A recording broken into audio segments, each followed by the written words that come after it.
Hello guys! Nandito pala ako sa harap ng pharmacy kung saan malapit sa amin. Alam niyo ba, dito sa pharmacy, dito sa Hong Kong, hindi lang mga medicine o kung ano yung binebenta nila. Nagbebenta na rin sila ng mga Philippine product. Ayan o, kita nyo yan? Ayan, ayan.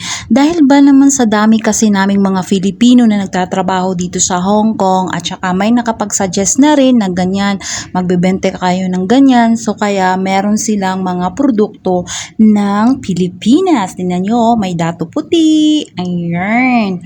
Maraming bumibili sa kanila.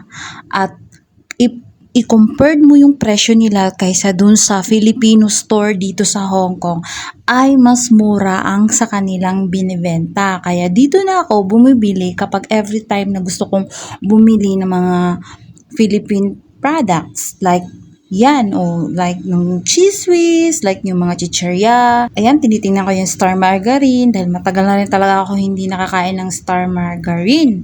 Pero hindi ko siya binili. Yung cheese whiz yung binili ko para ipalaman ko sa tinapay. Kita nyo, minsan dito rin ako bumibili ng mga biscuits ko. Ayan o. Minsan nga din nung, ayan o, may Pilipina din na bumili. Minsan din may kasabay ako na nagsuggest ng Emperador, ayan o, Fundador at saka Emperador. Kaya ngayon, meron na sila, nagbenta sila, nag-order sila. Kaya ayan na, may alak.